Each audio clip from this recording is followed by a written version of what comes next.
and do a very quick, super quick introduction. Very happy that Julia and Christian, I'm going to go always ladies first. It's not that she's more important than him. I'm just going to go ladies first.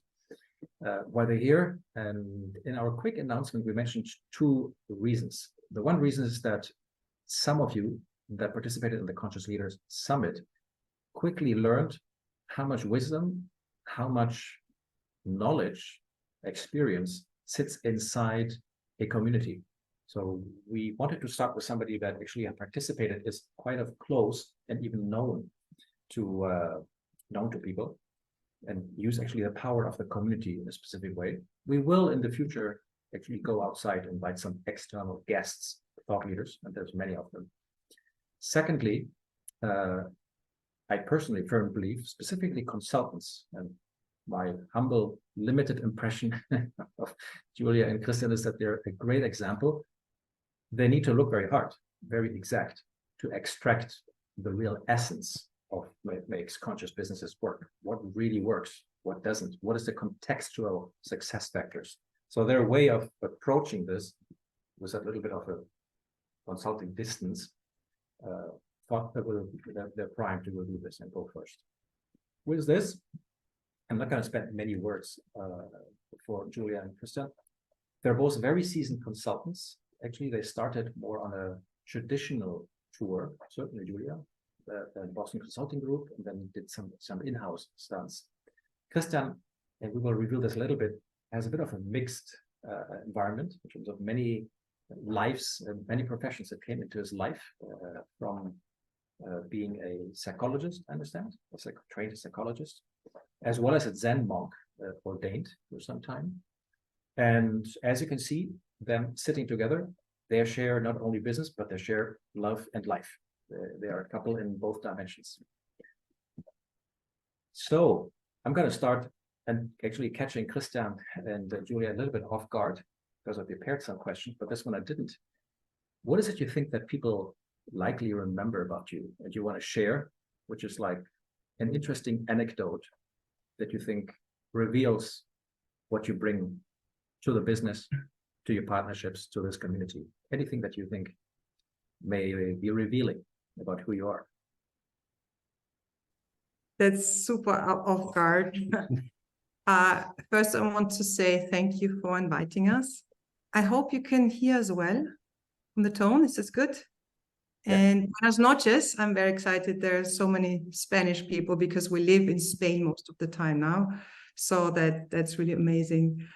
Christian, what do people, what is it, what we leave behind? What will they remember? I think what people remember is how you make them feel. I don't think they remember so much what you say and how smart you are and everything about us, but how they feel in your presence. And I think the feedback we get quite often is that people, when we leave or when we're with them, they feel a little bit more peaceful and more confident and calm and also inspired. I don't have that anecdote right now, but that's something I think we heard several times. Yeah. Thank you. They feel seen. They feel seen. They feel being seen in a very tough, usually very tough environment. I think this is a very significant difference that makes a difference. They feel seen as a whole. They don't think we are great when we leave, but they think they are great themselves, and I think that's a good thing. And one additional part is which is tough for us and good for them is they forget about us in terms of their achievements. And this is the best case, I think, what consulting can bring to clients is that they think that they did on their own, which they shall do actually. So it's not a very ego-supporting gig we offer, actually. That sounds quite interesting. So let's dig right at the core, I guess, what many people are curious about. What is the Conscious Consulting Group? You call yourself Conscious Consulting Group. I know from the background conversations, you apply a lot of consciousness in very different fashions. in which way is it different than traditional consulting? And I say that with all respect to consultants on the line. There's no such thing as a single traditional way to consult. I know you're getting where the question comes from. What's unique? What's different about the conscious consulting group? Yeah, maybe the main difference from how I work now to compared to how I worked before, and what I learned is that we start our work beyond the surface.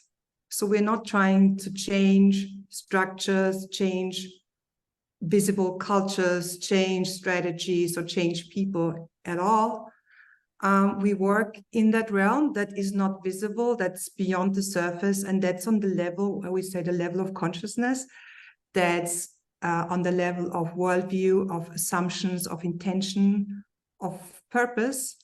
And what we do most of the time is create, when we work with leaders most of the time, because we see them kind of at the center of an organization, whichever this organization might be, to create a space, a spaciousness, a way where they can start to look deeper and also wider and become aware of what they're doing, why they're doing, how they do, what's their intention. But it's not immediately visible. So we start beyond the surface on the level of insight. So our main idea is to create the context and the environment and good conditions for people to have new insights, and then out of this create new possibilities from them that they didn't think were possible before. And then only later we go on the level of manifestation, which is above the surface, which is the visible part. So if it would be a garden, we would like work 80% on the soil and making it healthy and inviting for plants, rather than trying to work around with putting plants here and here and working around in the garden, shifting things around. So I think maybe this is the main thing. Yeah, maybe another way of looking at the same question, or pointing to the same moon, actually, is what we do is we create islands of sanity. I think to the point, this is what we do. We create islands of sanity in a tremendous, crazy world, actually. And starting with the individual, and then with the leadership team / owners, whoever is in this core group. And these islands of sanity is a cultivated space for looking new to the same reality, and maybe looking from this changed DNA in facing a new reality by doing so. Give us an example, as much as you want to share, of an island of sanity, just to give people a specific, concrete flavor. Yeah. What do you refer to as an island of sanity within the endless clutter of business? I think first of all, and I think that's the most important part about conscious consulting, is not so much what we really do and what we say, but who we are when we meet our clients. So that it's really important that if we go there, that we are present, that we are healthy, that we are aware, that we are conscious about what we're doing, about our intention, with compassion, and at peace with who we are and what we do, because this already shifts the energy and the situation. So I think first of all, make sure that we ourselves are sane and healthy when we come there. And the other thing, Konstantin, you wouldn't imagine how simple it is what we do. It sounds like we're not doing something very special. We go there and it's really about the simplest human things, like listening, slowing down, creating a room where people are comfortable to breathe first, ask simple questions, invite them to think about what are questions that are relevant for us. So I think we have the courage to be so simple that it hurts, so non-intellectual that you think that's so non-consulting. We are probably anti-consultants. We just create something simple, a space where people can listen, where they are listened to, where they are taken seriously. And this is such a transformative space that we create. And I think one key ingredient is who we are when we meet them. And that makes a lot of difference here. Let me give you an example. I recall 10 years ago, a client, global world market leader in their industry, 25,000 employees, 4 members of the boardroom. And they had problems and they invited us and we started to work with them. The idea for them was, first of all, surprising that we have to start with them first. Because they thought, oh, we have our company or the people have a problem, not us. So, okay, let's take it easy. Let's meet at least for once. And then go to the organization. After that first meeting, it took them 1.5 years in order to get out to the larger audience of the organization. They took 1.5 years to meet regularly, the 4 of them, every month, every 2 months.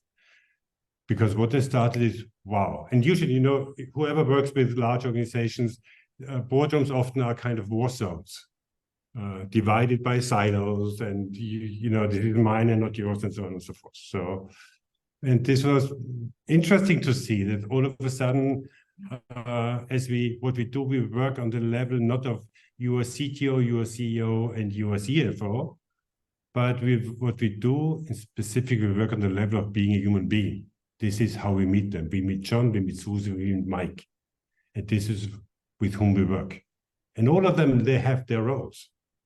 But we meet the one behind who is taking care of that role.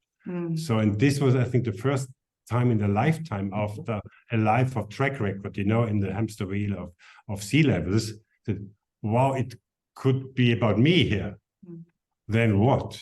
And this is a kind of a game changer for people. I think, Konstantin, to make leaders aware that their own behavior, the quality of relationship that they have to each other and the quality of conversations and openness and trust is somehow the blueprint for the rest of the organization, is the first lection that they get. And they're most of the time not aware.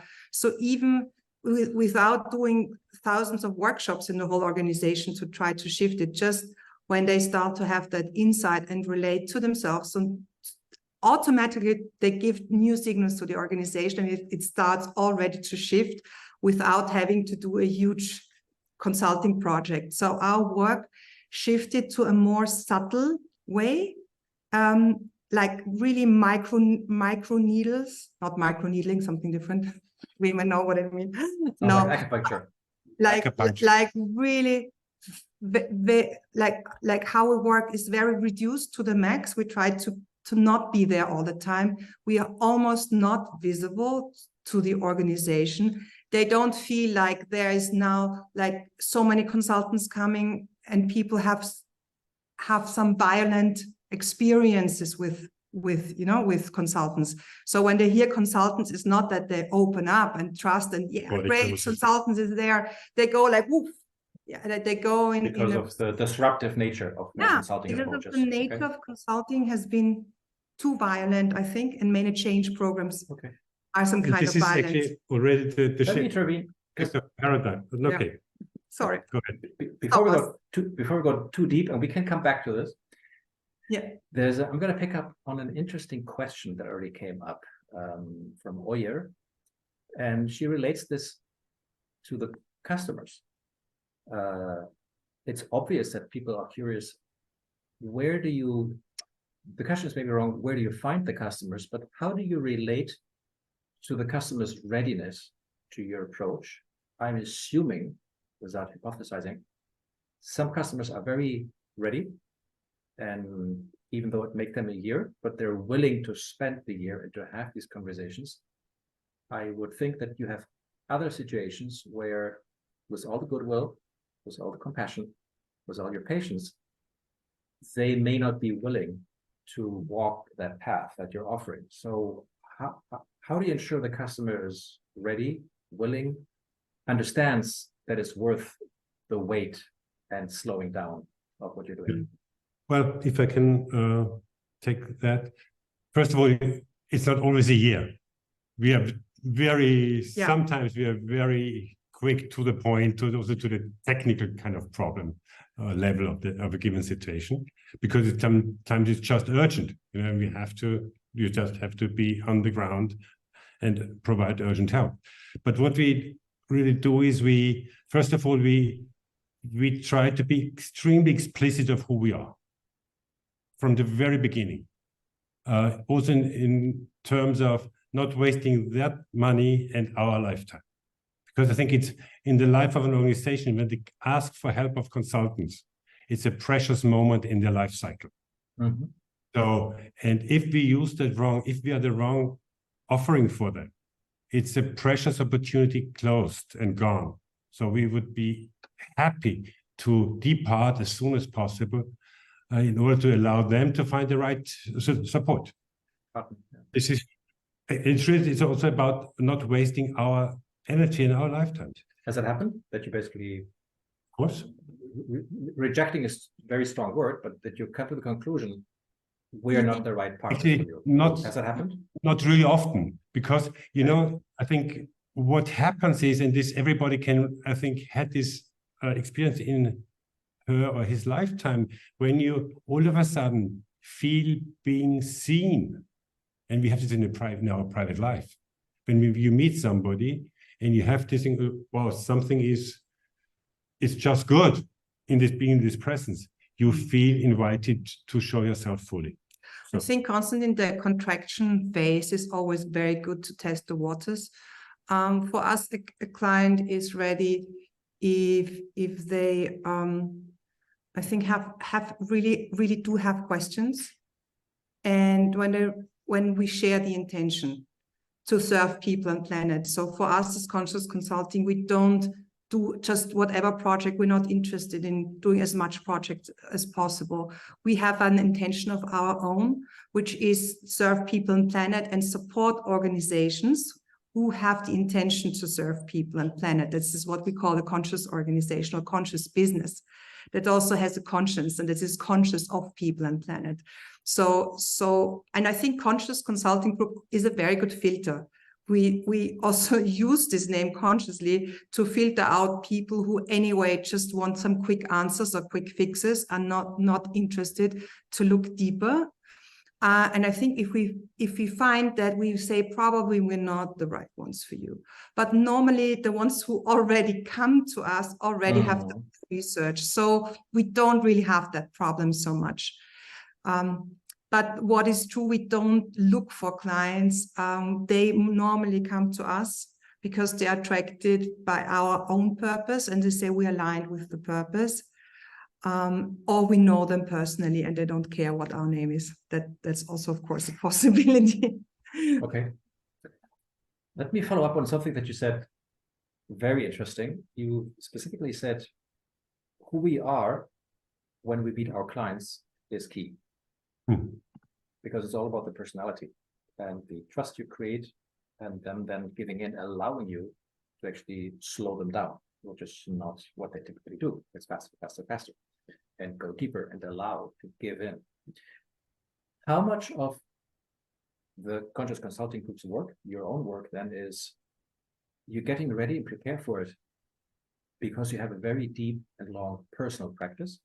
Because obviously who you are and how you show up is something that you internalize through your own habits, your own internal work, versus, and again, simplifying this, traditional consulting, which are very much rely on templates, A4 paper, and you draw a diagram, and it's obvious you're not going down that route.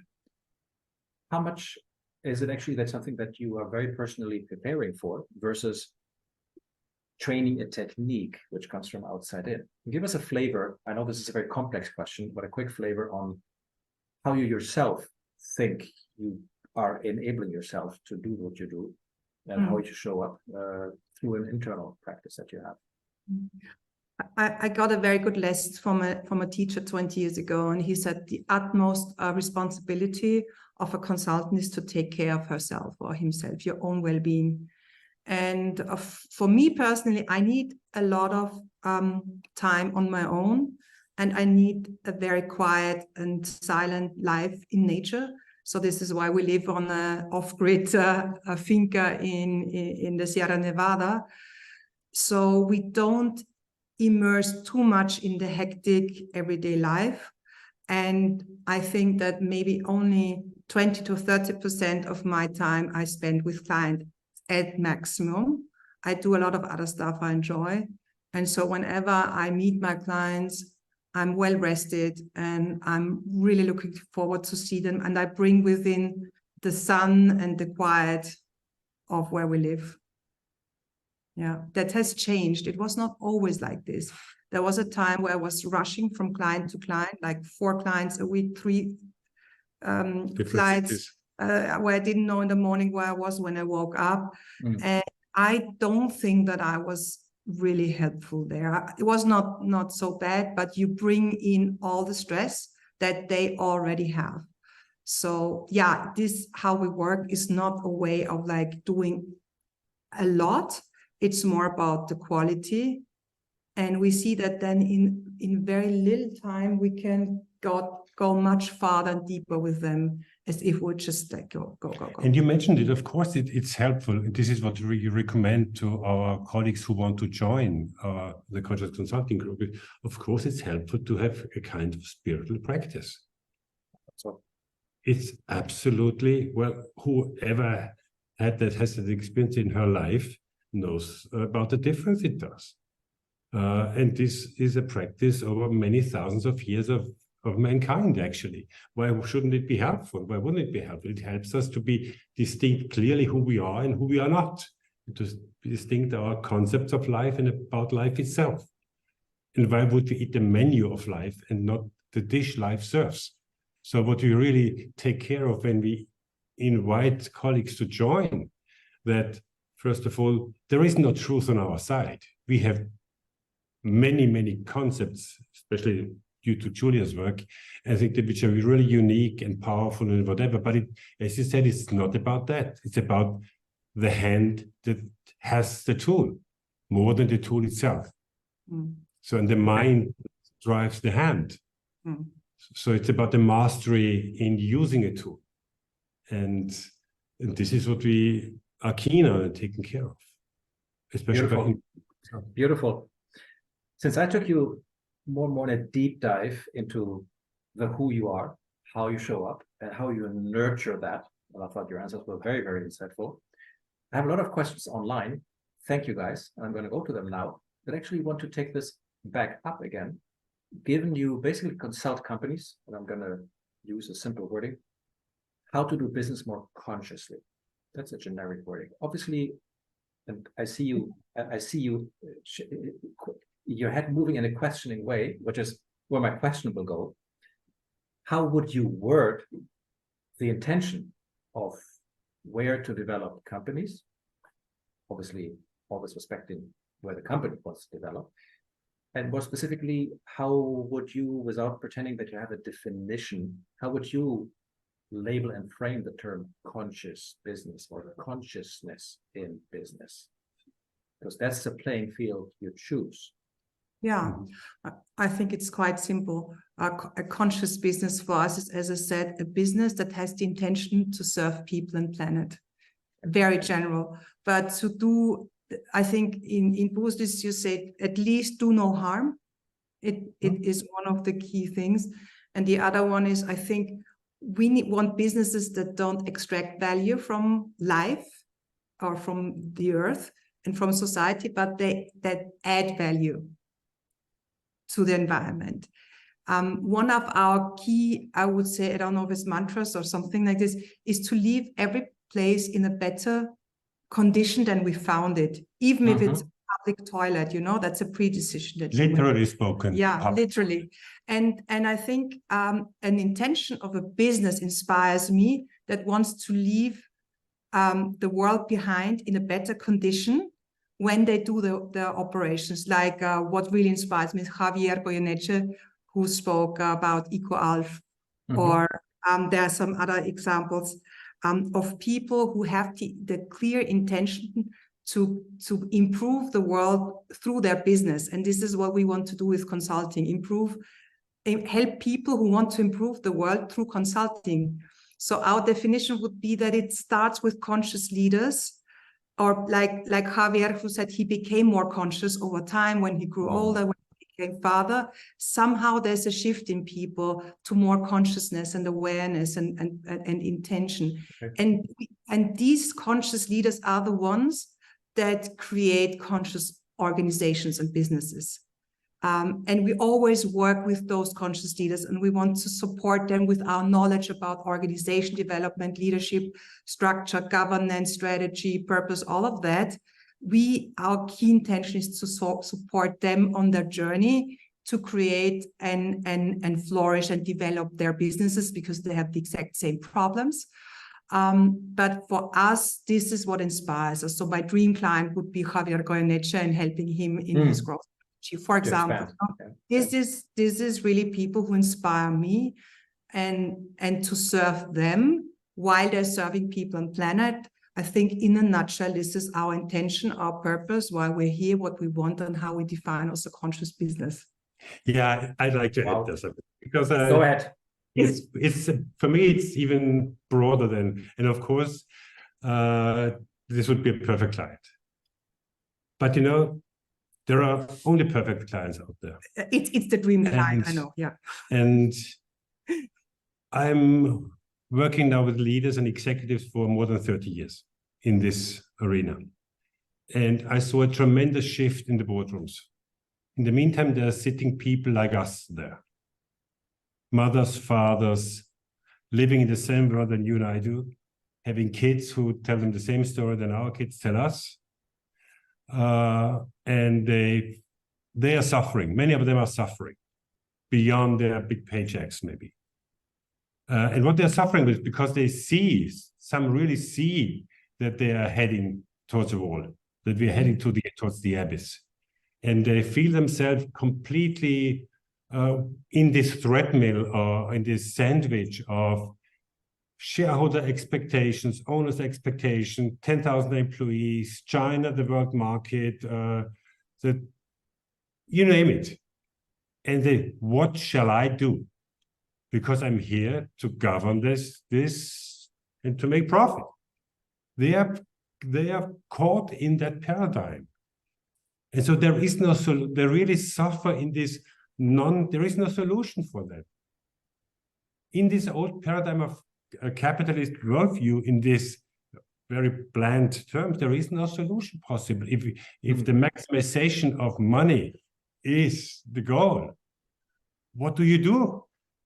And I think I love to be with them, because this is there it starts.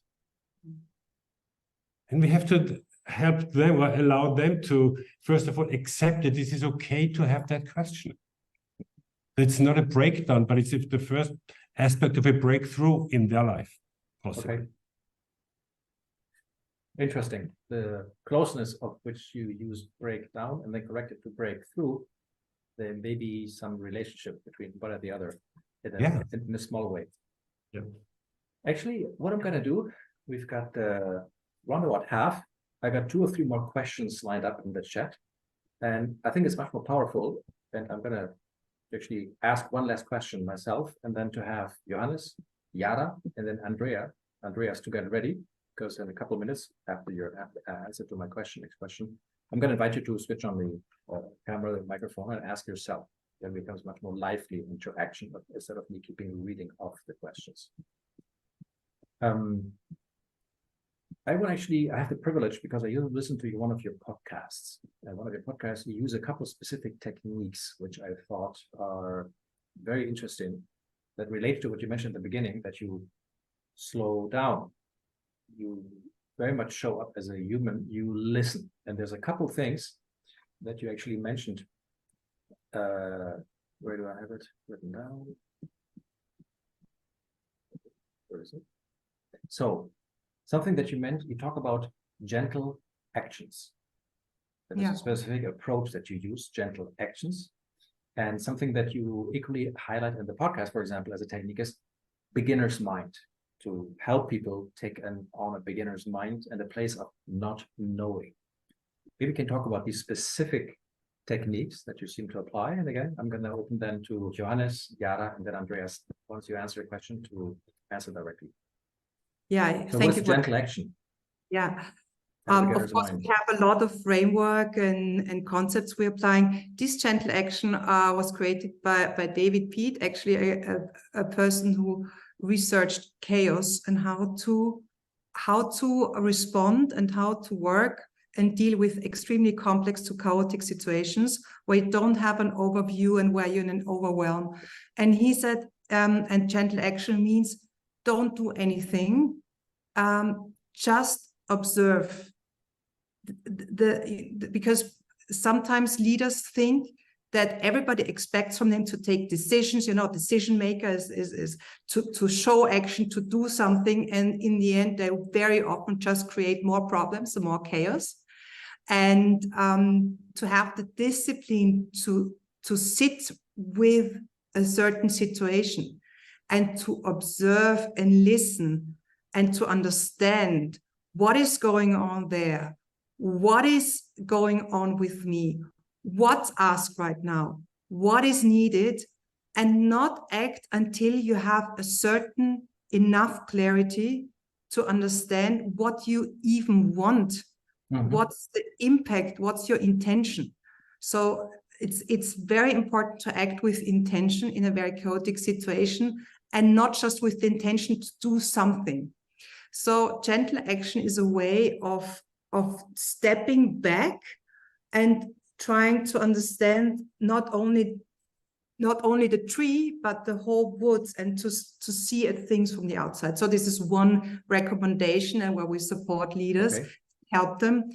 And beginner's mind is a key concept. What is a beginner's mind? A place of not knowing, and how do you get clients to enter that space?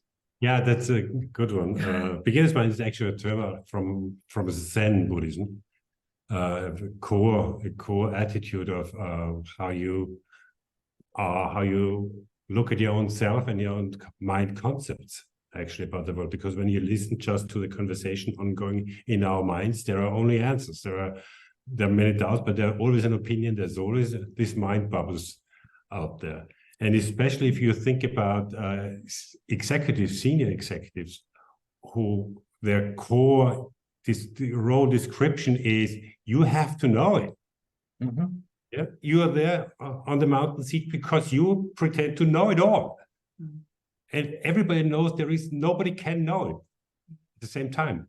It's obvious, actually. So your whole life is trained to, and you showed success by knowing it better at least than your partner. This is how you climb the ladder to the mountain seat. So then it takes courage to step back and, wow, what if I wouldn't know? Because knowing it is the closing of a space. It's the opposite of seeing things clearly. And not knowing, and what we mean by not knowing, it's a qualified form of not knowing. It was for us. Because it's very often for us very easy to see, as we come from the outside, to see things clearer than from the inside. But then still keep us mind knowing out of the equation and allow it to appear, to come forth in the process, and have it their solution, and not my. Okay, thank you. Konstantin, go ahead quickly. I had something. I think what's really important for us is that we don't start with inviting the clients to do that, but we always go first. So we eat our own dog shit all the time. So we come there and they ask us a question and we say, we don't know. We don't know, but let's find out together. For example, clients said we need empowerment. Our employees want to be more empowered. They want empowerment. What shall we do? What does that mean? And we said, you know what? We have no idea what that means for your employee. But you know what? Let's find it out together. Let's go talk to them and find out what it means for them, because I don't know. And this is, in this case, was the pitch. And they gave it to us because they thought this sounds like integrity. because they Beautiful. shouldn't. Yeah. Beautiful. Again, there's a lot of how you show up and you showing in this particular example, the not knowing, which invites them into the same space. And then they allow themselves to also Yeah. not know. And this is how it works. Okay. Yeah. So opening microphones. I just go by the list in the way I received the questions. Johannes, want to answer your question? Wonderful to continue to learn from you, Julia and Christian. So Hello. the original question of the call was how to successfully start and transform a more conscious business. I'd love to hear your take on that. For a startup? Well, you have to start or transform a more conscious business. You go where you feel is right. I think we always start with having a clear intention is where it starts. We very much work with intention, even if there is nothing there visible that other people would qualify as conscious, is for us the state of mind and the level of consciousness of the leaders or the leadership team is where we start, and this is where everything starts. You can't change or move an organization if you don't have people who take a stand for that and who are convinced they want this. This is nothing that you can just mimic or do as if it was conscious. I think that's what's feelable, and I think this is why it starts with a personal insight of people that things need to be differently, and to set a clear intention as a leadership team, and to clearly communicate this intention with all the team. We call it, this is how we work to start a movement. And the leaders have to be like corporate influencers. They really have to influence people, their stakeholders, everyone, and align them under this intention of creating a better and more beneficial impact in the world, and make it more clear what that is, and then start to act according to that intention in every decision. And this intention is like the key filter through which you do everything. This is how it started. Okay. Given you start there, I'm going to make your question, your life a little bit more difficult. I'm not looking for a cooking book, a recipe. Is that sufficient? Or are there more key ingredients to the fit if you do not develop this success factor, like you mentioned, for intention or purpose, as many people call it? It's clear that you're articulating, unless you start there and have the proper intention and live it as a leader, you will not be able to generalize and build a conscious business. Are there other success factors that you say they're key? Leaders, companies need to find their own answers, but they need to find an answer to them, because otherwise they will not strive. What else is there that makes it needs a business idea, first of all. Okay. So you better have one, you know. It better be a functioning business model that generates just healthy profits. Awake and aware doesn't make business by itself. Okay. So it's healthy what to else? have an idea. Yeah. So what else? I think for conscious business as well as for conscious consulting, what you also need is execution excellence. You need to know what you're doing. Just having a good intention is not good enough, of course. You have to know what you're doing. You have to do the work. You have to have this never give up. You have to be convincing. You need to find allies. You need to be supporters. But what I see how the world develops is that we very strongly and more think in networks and ecosystems, and finding like partners and other people that share the same intention. And then together we can move much more than trying to do everything on our own.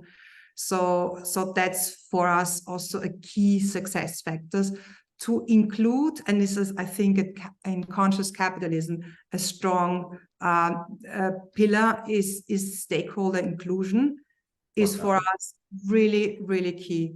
So every conscious business I know is extremely conscious and mindful about including the local communities, including local other small businesses, including politics and so on. This is how they can thrive. Because if they work against nature, if they work against the community, they first of all will not be very successful, and they will not do anything. So you need to find also feedback, and you need others. I think an additional layer would be to be explicit and very clear about what are the key success factors, which we count. And criteria, right? And success criteria, actually. Is it money? Is it only money? Then you actually, this is a 0-1 game. Then you are out of the layer of being a conscious business. Because if money is the point, you miss the point. Yeah. So, but what else would be explicitly being named as success? So they also get out of it. And this can be and shall be a clear statement that it's not about money here. It's about being successful. But let's be transparent about what mean. We speak about abundance. We speak about inclusion. We speak about regeneration, whatever you come up with. But not solely, this is where we leave the old paradigm of success. Money, money, money. So let's talk about an economy of the enough. What is enough? Okay. I think that's clear. Very beautiful. Very comprehensive. I'm adding that. I'd like to invite Yara. Yara Schütz with her question. It's a long question. I know she will be challenged to aggregate it and to condense it. Yes. Go ahead, hi, I hope you can hear me well. And one question, Yara. While you ask the question, I see your camera now. Maybe you can just give a sentence on where you call from and what your work is, or company, or whatever. Yes, I was about to do that. Thank you, Constantine. I'm currently calling from Portugal because I'm currently doing a distance hike here. And I have formerly been a consultant myself for the past 8 years. So my question goes around the concept of systems view of life, and the concept that any organization is a social network and a social system, which is self-organizing, which perpetually regenerates itself, which has feedback loops on all levels, and which emerges in unpredictable ways. And by nature, you can't really steer that social system. And Julia, you mentioned before the term change management, which is so often considered one of the key lacking elements in transformations. And at the same time, organizations can't really be managed, or change can't be managed from a systemic perspective. So my question is, what are your thoughts and your viewpoints on the systemic perspective of change management, or of consulting with conscious clients that you've just mentioned? Thanks for the powerful question, Yara. My first intuitive answer would be that we work not with trying to push through change, to inflict change on organizations, to try to manage and control, to predict and control, but more go into the sense and respond. But still, if you work with the idea of pull and magnetism, you can invite an organization to self-organize around an impulse and then sense of direction that you invite us to adopt. And if the organization finds that this makes sense, they will gladly self-organize around some directions that you give them. If you don't give some clarity, impulses, and directions, like a vision, like a purpose, like intention, the self-organization will create chaos and will go in many different directions, and somehow stopping each other from moving forward. So it will start to go in circles. So we use the mechanism of self-organization in combination with a leadership that is inviting and giving a sense of direction that is orienting for the organization. Yeah, absolutely. I think this is the essential combination, to have an explicitly clear leadership, and then allow, actually this is the task of leaders in this understanding, allow them, or have them create good conditions. We think it's not about enforcing, but enabling. And I think good leadership is one that creates the conditions and the context that helps organizations to self-organize around a shared goal and into a shared direction. So we use these energies, but it's somehow funneling these energies of self-organization into a common direction so that you can also create some impact, have success, and work together in the same direction. And organizations are most of the time have a lot of enforcement, a lot of control, but not enough sense of direction. And then you have chaos plus, yeah. As a tiny follow-up question, do I understand it right then also that the consulting piece is in fact the disturbance that you want to add to the system, right? That impulse from the outside on which you give the organization, the conscious client, the chance to evolve from. Yeah. Because why is it consulting and why is it not coaching or facilitating? Because you've brought the point before that you were rather asking questions instead of traditional consulting, bringing in like tools and say you need to adopt that, then it will be better, kind of. Because I don't think that coaching very much works with the idea that all the answers lie within already, and you work by questions. We work not by asking questions, but by inviting our clients to find their own questions. I think that's already a key difference. And what we also do, we add knowledge, we add information, we bring in our own concepts. We add, for example, tools from wisdom traditions, concepts, how you work, a clear idea, how should the strategy look like. So we bring in, I studied business, so we bring in a lot of business knowledge as well, because we want things to work. And the coaching very much goes only into like personal people. Consulting more focuses the whole organization and the whole, as you say, the social system. And facilitation is for me not enough. Facilitation is, we use facilitation, of course, we use techniques from coaching, but we see ourselves in consultants because we help and really support our clients to reach their goals in all different ways that we can offer there. We also work with a larger network of people who sometimes, when we see that there's some certain knowledge or skill missing, we bring that into or recommend them to bring that into. Thank you so much, Julia and Christian. Thanks. Thank you. Handing over to Andreas. Hi, Julia and Christian. Hi, Thanks for sharing. It's completely amazing. And I also like your Christmas tree, by the way, but I don't know if it's real. Is it real or is it a background? Oh, it's kind of real, but it's not. Okay, but it's beautiful. It's real, but it's not natural. It's more light object, I would say. It's not eco. Okay. So thanks for sharing. I think it's really an important work that you do in these times of where people are in the rut and really so many things are happening. But my question is, what do you especially like about organizations? Why do you bring it to organizations and not to schools or to a group of people? Good questions. Thank you. We could easily do that with schools as well and other organizations. The co-intention actually was that 40 years back, which led me to consulting, was to take care of organizations. If organizations allow the employees to fully participate and bring themselves fully to that game, it would reduce suffering on the levels of the individuals, which they bring home to the family. As my first profession, I was a psychotherapist working with drug-addicted people and people suffering on AIDS. So, and I saw these young kids coming from families.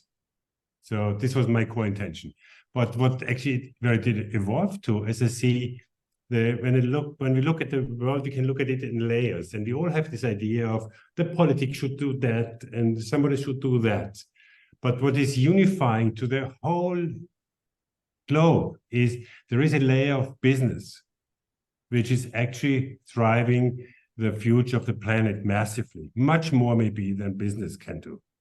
And if we can access this layer, if we can place the virus there, it travels faster than light. Because whatever makes sense manifests.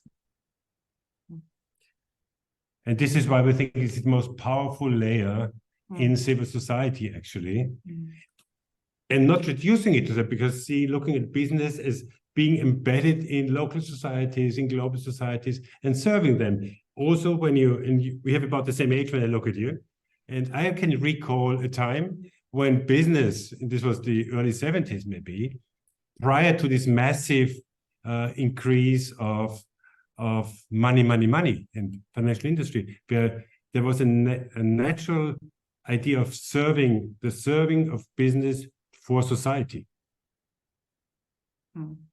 And I come from a very local community, and the business there, they serve the community and not the other way around. When I look at the same community now, the community has to serve the business.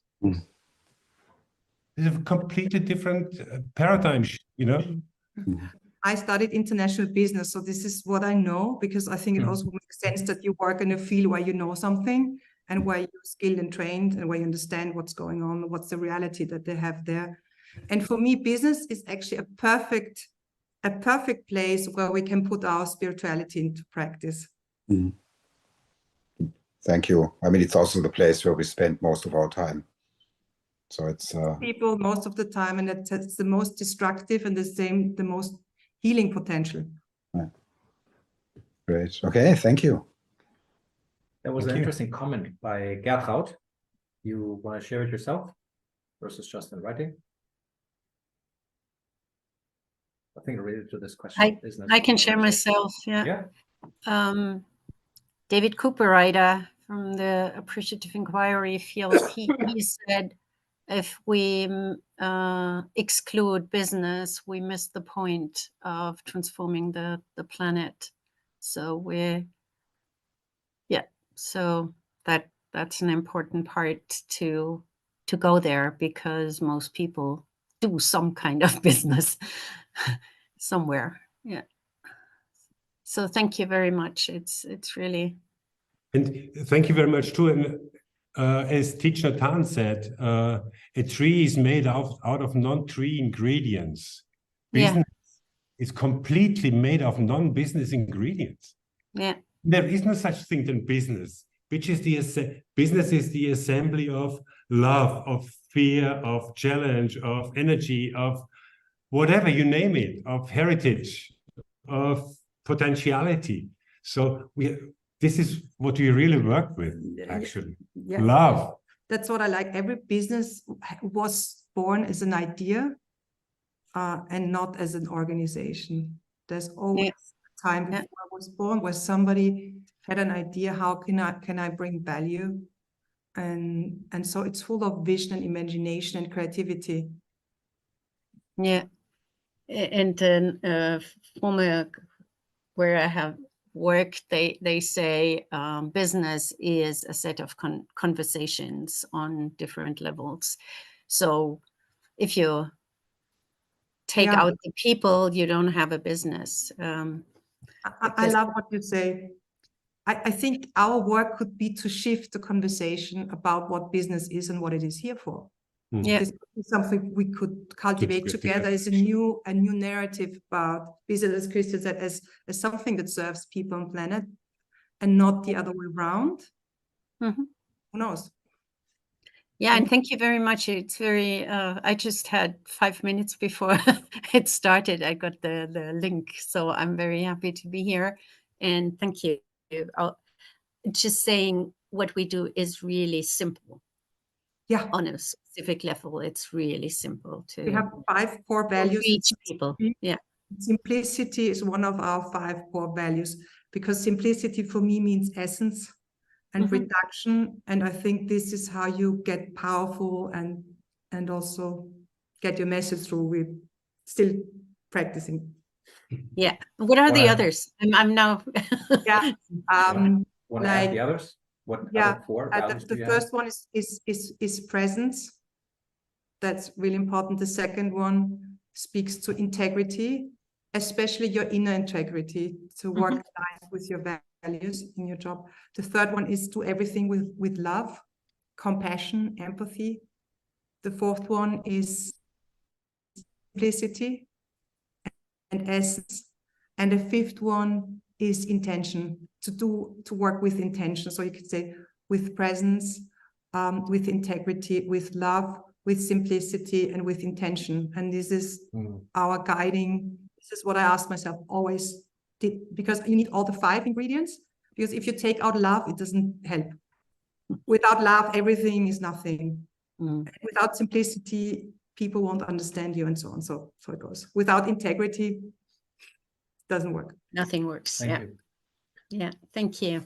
So as a moderator, and I'm receiving a lot of comments that actually had to leave because I guess they have some kind of appointment at 7 o'clock. So I take the freedom to basically start wrapping up with an outlook. And what I mean by an outlook, I found it extremely interesting and inspiring, even though I barely know all the different resources and inspirations that led to Conscious Consulting Group. I know you work with a lot of people that help you, that inspire you, that co-create, and you may even want to talk, and that is what I mean, that like an invitation to the people that are still here in this talk. You actually share that. You call yourself a group. I know that you have something that like an academy where in whichever capacity you train others. So maybe you can talk about the network which embeds you, which enables you, and at the same time you share, and some people here in the audience may feel very motivated to reach out to you and explore any kind of cooperation, because you're so much about cooperating, integrating, working with people to inspire you and inspire others. As you say, constant over time, so many people reached out to us.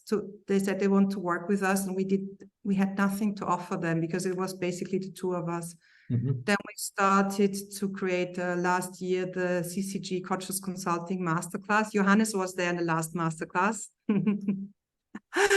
which is nice. It was beautiful. I learned a lot. So that's a very interesting insight to really see how you're working and see the integrity, see how actually you put it into practice. So that's a wonderful opportunity to learn from you. Thank you, Johannes. You will get the money later. Nice. No, it was to condensate everything, like our key concepts are condensated in 5 evenings. So it's called the Conscious Consulting Masterclass. The next one is starting end of February. And from this one, there are some individuals, some people who are interested in work with us closer. And we said, let's open up CCG as a brand platform for let's say, independent consultants to do their business via our brand, of course, curated and supervised by us, so that they can also learn in practice with us by doing projects with us, how that works. But also we mentor them in their own client projects, so we're not always there. And we also start to co-create very new offerings together that we couldn't do on our own. For example, one of the new key offerings is about artificial intelligence and consciousness. So how to use artificial intelligence more consciously, and what's the relationship of people to artificial intelligence. And we offer a series of workshops for organizations. For example, this is something where we say we need to feel what is needed right now, what is the fear, what's the challenge in organizations, and what can we offer in bringing more awareness, more consciousness to those topics, rather than being afraid or in denial or something like this. I think this is actually the largest part of our work for the time being is to monitor and to mentor the project of our colleagues, and to support them finding their way in that territory, actually. Yeah. And I think why it's helpful also to have this under kind of brand, because it's again about the narrative out there, to influence the narrative about business and to make it accessible and to make it known. And it's beautiful. You know, we have now from Los Angeles in the west to New Delhi in the east, and it's fantastic, especially to see how it resonates in India. You know, we wanted to show that consulting can be done with integrity and can be done with love and can be done in a more conscious way. And to create an alternative offerings and also change the narrative about this all toxic consulting, because you're not proud to say you're a consultant. So we want to like change that too, and encourage also other consultants to see themselves also as corporate influencers and as somebody who really can bring value and make a big difference in inspiring and supporting leaders on their way, because we think they also need support. And our next project is to create a book around that, around the contents, and to condense all of that to make it more accessible for people and show them that this is not very complicated what we're doing here, that everybody can do it, and to make it simple and easy and accessible, not think this is something very woo-woo, I don't know. So to see how easy and pragmatic we work. Beautiful. I think that's very powerful, how much you open up and share that, which, again, I'm not a consultant, but many of them are very protective because of their intellectual property, and actually doing just the opposite. I'd like to invite the audience here to actually share, and I'm happy to go first. There's something that's stuck in my mind, and I'm actually going to invite you to open your microphones and just go, round robin. What is in a single word or sentence? Make it crisp. We're looking for a word or a half sentence. What you took away, okay? What is it that inspired you, that caught your attention, that made you think? And I can tell you what it is for me. It really stuck. We help our clients find their own questions. I love it. So that's what I take away as one key item. Actually, I'm just going to go inviting people by the way they line up on my screen. Gertraud. What is there a single word that you take away, or a phrase or a quote? If not, I'll just go on. Andreas, anything? You're on mute. You guys are on mute. Yeah. Sorry. Simplicity. Simplicity. Okay. Yeah. Gertraud, back to you. The 5 core values. Values? And Okay. simplicity. All right. They're on our website. Pardon? They're on our website. You can find them there. Yeah, I already. Yeah. Tobias, what is your takeaway? What made you think, reflect, whatever? A lot. Thank you so much. Especially authenticity, to be yourself and to expand your heartfulness in the environment where you're working. Okay. Thank you. I got a quote here from Susanna. It is about the hand who holds the tool and not about the tool. Okay, so I don't know if she may be online. Oh yeah, anything specific that stuck with you? Absolutely. Well, thank you very much. And for me, one of the key takeaways is that companies and organizations can be the game changers, and they need this kind of help. Thank you. Thanks. I have Johannes on my list. Still here? Otherwise, I jump to Yara. For me, it was paradigm shift in organizations. Okay, thank you. David Bush. Yeah, for me, it relates to the triple bottom line, and in one sentence, let's treat others and the planet as we would wish to be treated. Mm-hmm. Mm-hmm. Indeed, thank you. Santi, last but not least, anything that stuck out for you?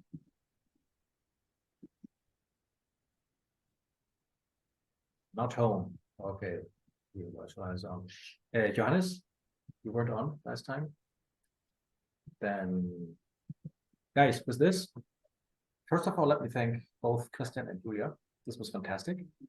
I had the pleasure to prepare a little bit with the help of your podcast, and then with a conversation. I had met you first time at the summit, but there's so much more that I find out, appreciate about your holistic, full persons that you are.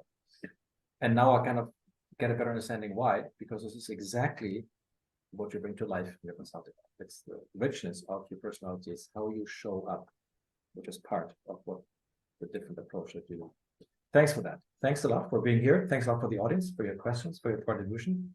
This will be recorded. You're going to get a copy. I shared the website in the chat.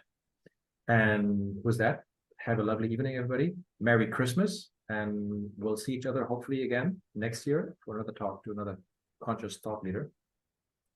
Farewell and stay well.